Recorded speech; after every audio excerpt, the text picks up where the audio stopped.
Pensé en la muerte aquella noche en que recordé cómo solías tocarme la espalda con la punta de tus dedos.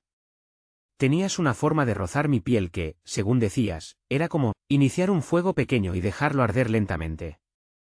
Me dijiste esas palabras en nuestro primer aniversario, cuando todavía éramos un par de ilusos que soñaban con un futuro perfecto.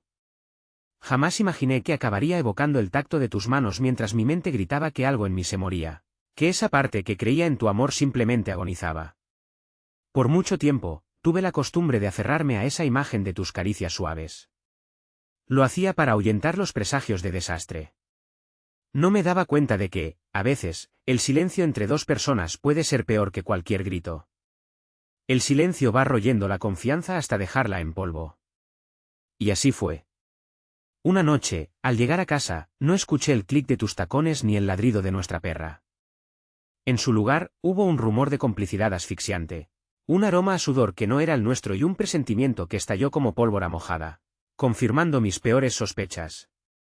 Pero, antes de llegar a ese día, mi vida fue relativamente normal.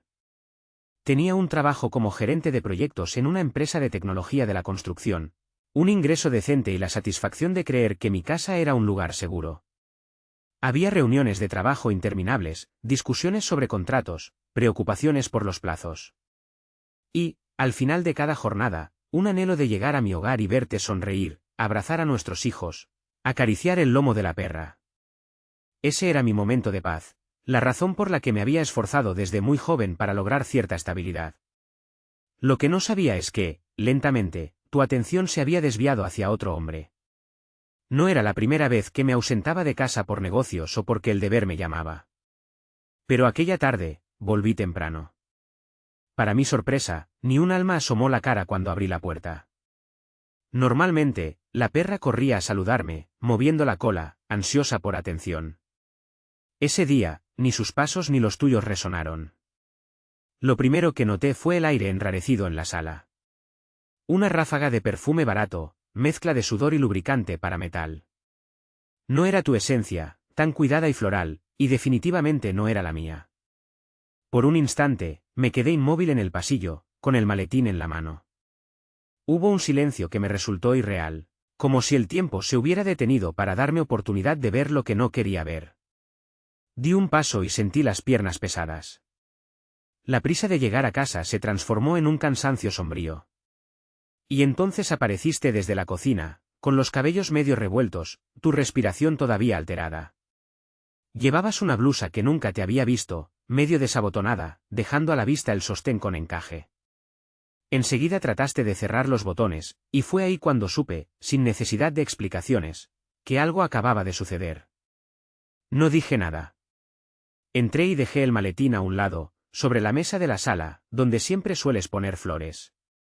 Esta vez, no había flores, solo 2 copas de vino. Una tenía la marca suave de un lápiz labial rosado que no era el tuyo, porque tú usas tonos más oscuros. La otra estaba casi vacía, con un borde de huellas digitales que no se distinguían bien, pero cuya presencia me erizó la piel. De fondo, sentí un ruido sordo, la puerta del dormitorio al cerrarse.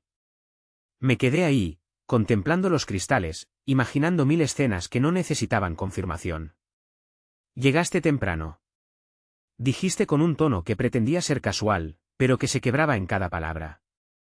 Observé tu blusa, tus pupilas dilatadas, el temblor de tus manos.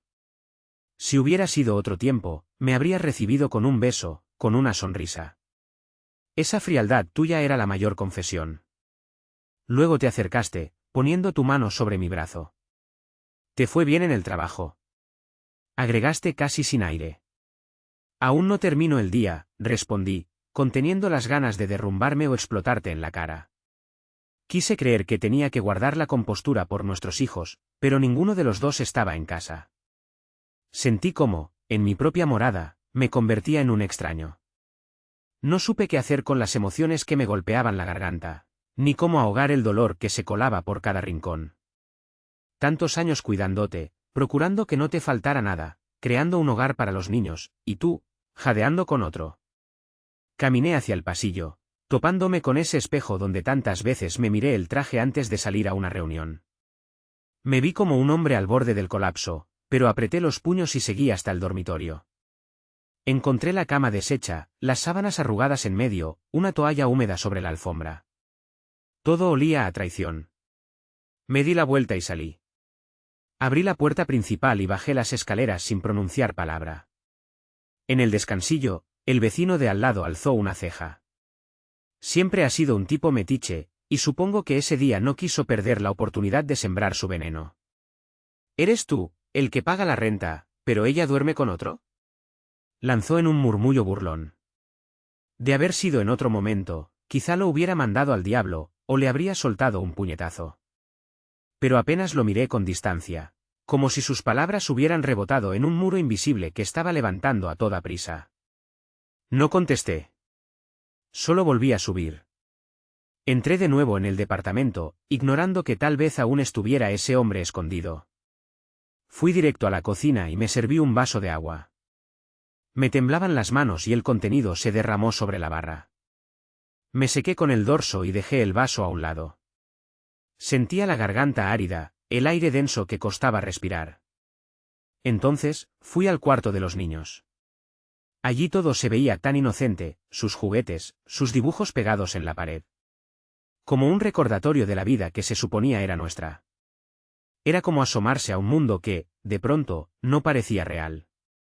Cuando volví a la sala, tú estabas intentando arreglarte la ropa, y con el ceño fruncido, me lanzabas una mirada descompuesta, sin saber qué decir. Yo tampoco tenía muchas palabras. Quizá un reproche, un ¿por qué me hiciste esto?, pero lo guardé. Me di cuenta de que, si abría la boca, saldría un rugido de impotencia y de humillación que no me habría llevado a nada. Así que te ignoré. Me dirigí al mueble donde guardaba las fotos, los álbumes antiguos. Sacaste un débil suspiro y retrocediste un paso. Sabías lo que guardaba allí, recuerdos que decíamos atesorar. Los retratos de nuestro matrimonio, nuestros viajes, el primer cumpleaños de cada hijo, aquel día en la playa cuando tú corrías y reías libre de preocupaciones. Abrí uno de los álbumes, ese que me encantaba hojear las noches de domingo. Y lo contemplé con un nudo en la garganta. Tú te quedaste junto a la puerta, sin atinar a decir nada. Me senté en la mesa, sin importarme arrugar documentos o cuentas. Tomé el primer par de tijeras que encontré y empecé a cortar, foto por foto. No sé cuántas veces repetí ese movimiento mecánico, pero cada crujido de la foto era una parte de mí que se desgarraba. Te oí emitir un gemido ahogado, y aún así, no me detuve. Recorté nuestras caras, rompí los instantes que habíamos llamado felices. No dije nada, mis labios estaban secos, mi cabeza ardiendo. Seguí hasta reducir a pedazos todos esos recuerdos que, hasta esa tarde, habían significado hogar. No grité. No insulté. Corté cada imagen de nuestra boda en la playa, cada viaje a la casa de mi madre, cada Navidad con los niños. ¿Sabes por qué? Porque en ese momento comprendí que nos habíamos partido en dos. Lo que yo creía eterno se rompía sin posibilidad de arreglo. Y esa destrucción, aunque dolía, me estaba abriendo los ojos. Pensé, esta noche, una parte de mí muere, pero será la única forma de renacer. Algunos días pasaron sin que hablara directamente de tu infidelidad. En casa, rondabas como un fantasma, evitabas el tema o lo maquillabas con torpes mentiras. Un amigo vino a hacer un arreglo en la cocina, nada más. Decías si te preguntaba por el olor a jabón ajeno en la bañera. Yo simplemente asentía, como quien escucha un mal chiste. Entre el trabajo y mis propias averiguaciones, me mantuve ocupado. Quería saberlo todo con precisión quirúrgica, evitar la más mínima duda. Fue entonces cuando sucedió algo extraño con la cámara de seguridad que contratamos meses atrás. La compañía instaló un software y, por error, enlazó nuestro circuito a la cuenta de otra persona. Sin querer, tuve acceso a las grabaciones durante el día. Te vi con él, un técnico de nombre Gabriel, un tipo con aspecto tosco y con tatuajes en los brazos. Vi cómo llegaba con sus herramientas para revisar una supuesta filtración, y en realidad, se filtraba en tu ropa interior. Observé todo con el estómago encogido y las manos heladas. No habían pasado ni 2 semanas desde la primera vez que regresé temprano y te encontré. Y ahí estaba, frente a mis ojos, la confirmación cruda y repetida. Sentí tanto asco que tuve que pausar el vídeo. Necesitaba salir a tomar aire. Cerré la laptop, como si con eso pudiera cerrar también lo que estaba presenciando. Pero la imagen seguía clavada en mi mente, esa escena que rezumaba lujuria barata. ¿Qué me dolía más? ¿Tu infidelidad o darme cuenta de que me estaba convirtiendo en un espectador de mi propia desgracia? No lo sabía. Solo sentía la punzada constante del orgullo herido, la humillación de verte perderte en los brazos de otro mientras mi vida se marchitaba. Hice lo que pensé que jamás haría, me aseguré de que mis hijos fueran realmente míos, porque de pronto, dudé hasta de mi sombra.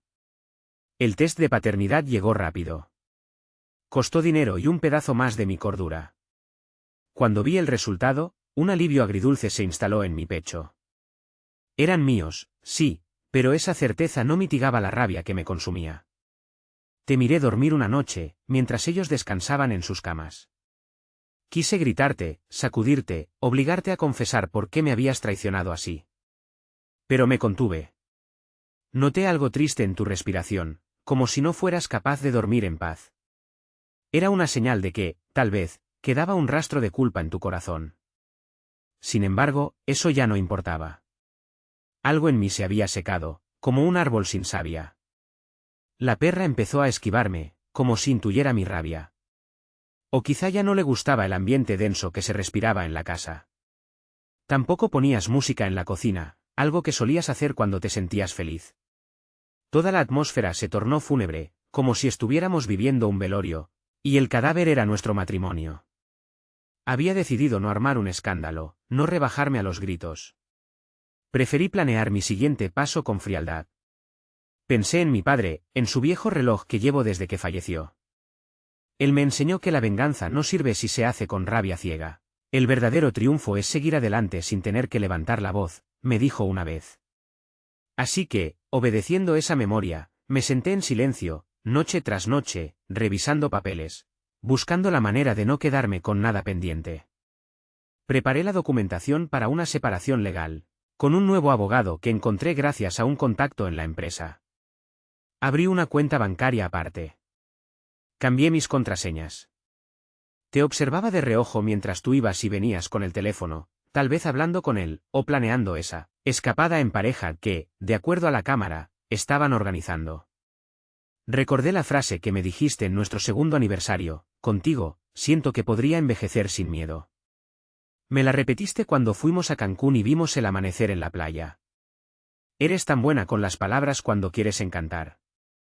Pero ahora, esa misma frase me retumbaba en la cabeza, ahogada en veneno. ¿Con cuántos hombres más habrás jugado a envejecer sin miedo? 3 días después de ver la última grabación, aprovechaste que los niños estaban con mis suegros para irte con Gabriel a un supuesto fin de semana romántico. Lo supe porque te escuché hablar de los boletos de avión y también porque abriste el armario para escoger la maleta más grande.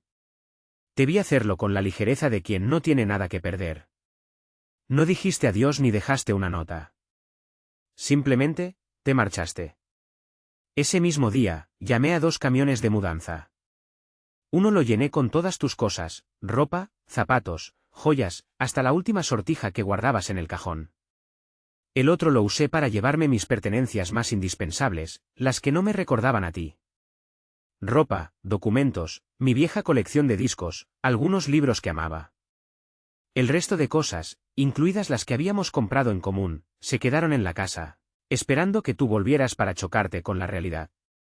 Fue un acto de crueldad calculada, te dejaba el cascarón vacío, una réplica de lo que se había vuelto nuestro matrimonio. Pagué por adelantado a los transportistas, sin regatear. Esa tarde también cambié las cerraduras. Me bastó una llamada a un cerrajero amigo. Después, me acerqué al banco para firmar papeles y trasladar todo mi dinero a la nueva cuenta. Me tomó un rato, pero lo hice con la serenidad de quien cumple una rutina necesaria. Casi sentía lástima por ti al imaginarte llegando con tu amante y encontrando cada esquina distinta, cada certeza volada por los aires. Cuando regresé a la casa, una última vez, me quedé en la puerta principal, mirando el interior. Las paredes con marcas de cuadros que descolgué, el piso con los surcos donde arrastraron tus maletas, la cocina con la mesa limpia de cualquier flor. El eco de un hogar desolado. Pensé en los niños, en cómo les explicaría todo esto. Me dolía en el alma, pero no podía quedarme a fingir. La muerte de lo que fuimos era inevitable. Acaricié la perra, que me observaba sin entender nada, y le susurré un adiós silencioso. No me seguiría, se quedaba contigo o con quien fuera. Habría podido sacarte de mi vida esa misma noche y nunca más volver a verte. Pero no quise irme sin un ajuste de cuentas con tu amante. Supe, a través de un contacto, que trabajaba para una pequeña empresa de reparación y mantenimiento. Un competidor de menor alcance estaba a punto de ser absorbido por la corporación donde yo me desempeñaba como gerente de proyectos. Bastaron un par de llamadas, reuniones y contratos para que, en cuestión de semanas, esa empresa cambiara de directivos. Y, de pronto, él se vio con un nuevo jefe, que resulté ser yo. O mejor dicho, yo era el encargado de supervisar los cambios estructurales y decidir quién se quedaba y quién no. Él ni se imaginaba mi presencia hasta el día en que me presenté en la oficina general y lo vi con su uniforme azul, sentado en la sala de espera. ¿No me reconoces?, le pregunté mientras revisaba su ficha de empleado. Él se puso pálido, sus manos temblaron. Entonces, susurró algo parecido a "no quise hacerte daño" y bajó la mirada. Yo sonreí. Una sonrisa áspera, sin atisbo de humor. Él no tuvo tiempo de articular excusas. Le notificaron un cese inmediato. Salió con la cabeza gacha, los pasos pesados. Hubo un momento en que sentí una punzada de conmiseración, pero la aparté. Pensé en ti, en las mentiras, en el vídeo de la cámara. Esto no era rencor barato, sino la limpieza de un dolor enquistado. Me marché de allí con el corazón denso, pero con la certeza de que cerraba un capítulo. Enterarme de que tú, entretanto, te habías endeudado para pagar vacaciones y caprichos, probablemente compartidos con tu amante, casi me resultó irónico. Sin mis aportaciones, tu seguridad económica se había desmoronado. Ya no había dinero para lujos, ni para hoteles 5 estrellas, ni para planes de siguiente fin de semana. Supe que trataste de pedir ayuda a tus hermanas, que intentaste llamarme. Jamás respondí ni una sola llamada. Desvié todos tus correos al buzón de spam. Bloqueé tu contacto en mi teléfono. Era el cierre total de una historia que, durante años, pensé que sería la de mi vida. En esos días, me vi obligado a enfrentar el vacío. Lo llenaba de trabajo, de trámites, de idas y vueltas a un departamento temporal que renté. Reconstruir mi vida, de golpe, sin mis hijos cerca, me partía el alma. Pero no podría ofrecerles una familia unida si tu presencia me carcomía por dentro. Decidí hablar con ellos cuando la abogada me lo aconsejó. Busqué la manera menos amarga de explicar que su madre y yo no seguiríamos juntos. Cuando me miraron con ojos entre confundidos y tristes, comprendí la magnitud de mi decisión. Pero no me arrepentí. Preferí la verdad a un hogar falso. La mentira y el engaño no podían ser nuestra normalidad. La noche antes de la audiencia para el divorcio, me senté en mi diminuto balcón y contemplé el cielo raso de la ciudad. Allí, mientras bebía un vaso de whisky, recordé tu tacto, la tibieza de tu cuerpo contra el mío, las promesas susurradas en la penumbra. Fue un repaso amargo, pero necesario. El dolor me estremeció.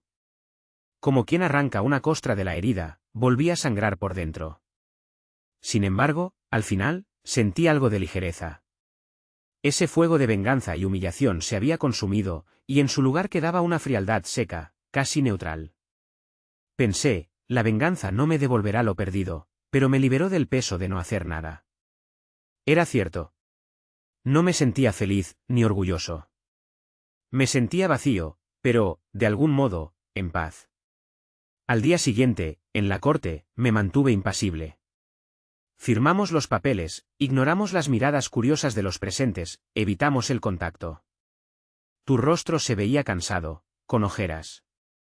Por un instante, tuve el impulso de preguntarte si estabas bien, de recordarte que en otro tiempo te habría tomado la mano. Pero me contuve. Se acabó. Al finalizar, todo quedó sellado. Legalmente, dejábamos de ser marido y mujer. Salí del edificio y respiré un aire distinto. Una mezcla de libertad y desconcierto. Ya no llevaba encima la rabia ni la expectativa de recuperar algo. Estabas fuera de mi vida, y con ello, también tu amante. La herida seguía abierta, sí, pero al menos había sido limpiada. recordé las últimas palabras de mi padre, que siempre me parecieron algo duras: hijo, nunca subestimes la fuerza que surge cuando un hombre se siente traicionado. Ahora, las entendía en carne propia. Esa fuerza me había llevado a ser más cruel de lo que imaginé, a cortar tus recuerdos sin piedad, a dejarte en la ruina. Y, a la vez, me había obligado a renacer. Ni mejor ni peor, solo más consciente de mí mismo. Tiempo después, me convertí en la pieza clave de la compañía. Conseguí ascensos, relevos de personal, negociaciones que me dieron un estatus. Podría decirse que logré una especie de venganza completa. Gabriel se quedó sin empleo, tú te encontraste rodeada de deudas, los vecinos te dieron la espalda. Pero esas victorias no me devolvieron el amor, ni llenaron la cama vacía. Las noches se convirtieron en un espacio donde la soledad hacía eco, y yo tenía que aprender a abrazarla. Hubo momentos en que pensé si mi respuesta había sido desproporcionada. Luego recordaba tu deslealtad y esa imagen de tus gemidos con él, y la duda se desvanecía. Entendí que la venganza era solo una etapa de mi liberación. Después venía el silencio, la reconstrucción. Aprendí a cocinar recetas simples, a limpiar mi apartamento con dedicación. Empecé a salir a caminar por la ciudad, buscando cafés tranquilos donde podía pensar y ordenar mi mundo interior. Dejé que mis hijos vinieran a pasar ciertos fines de semana conmigo. Nos acostumbramos a esa dinámica nueva, y aunque me dolió al principio, logré manejarlo con cariño. Evité hablar mal de ti delante de ellos.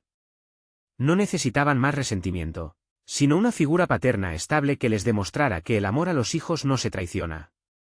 A veces, cierro los ojos y me veo en aquel álbum que destruí. Me veo sonriendo, sintiéndome vivo, con tu cabeza recostada en mi hombro. Me pregunto si fue todo una farsa o si, en algún momento, de verdad fuimos felices. No tengo la respuesta. Supongo que, en un tiempo, nos amamos como sabíamos hacerlo. Pero eso se desvaneció. Tú te hartaste de nuestra rutina, o necesitaste sentirte deseada por otro hombre. Sea como sea, jamás volví a ser el mismo. Y, a la vez, me reencontré con una versión de mí que había perdido en la abnegación diaria. Un tipo capaz de imponer sus límites, de decir hasta aquí y no morir en el intento. Cuando me preguntan hoy si me arrepiento de algo, suele venir a mi mente la escena de las fotos. Tal vez rompí algo simbólico en ese momento, algo que podría haber guardado para mis hijos, para que supieran que alguna vez existió un amor genuino. Pero a la vez, cortar esos recuerdos fue mi forma de gritarte, sin alzar la voz, que no permitiría que me siguieras atando con mentiras. Hubo quien me dijo que debí buscar terapia, que exageré. Pero nadie vive en la piel de un hombre que abre la puerta de su hogar y descubre a un desconocido usurpando su lugar. Nadie comprende la magnitud del golpe al orgullo, a la dignidad, a la masculinidad. Te sentía mía, y me equivoqué. No eras propiedad de nadie. Al final, cada uno elige su camino. Tú elegiste traicionarme. Yo elegí vengarme. Y en ese intercambio de decisiones, se selló nuestro destino. Ahora, al filo de mis días, comprendo que la muerte que imaginé al principio no fue la mía física, sino la de aquella ilusión de amor perpetuo. Y quizá debí verla venir cuando dejé de mirar en tus ojos la ternura de siempre. Cuando tus caricias se volvieron distantes y tu mirada se perdía en el teléfono.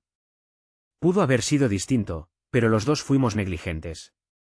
Tantas palabras bonitas que intercambiamos se apagaron, dejando solo un eco triste. Hoy, mi vida sigue.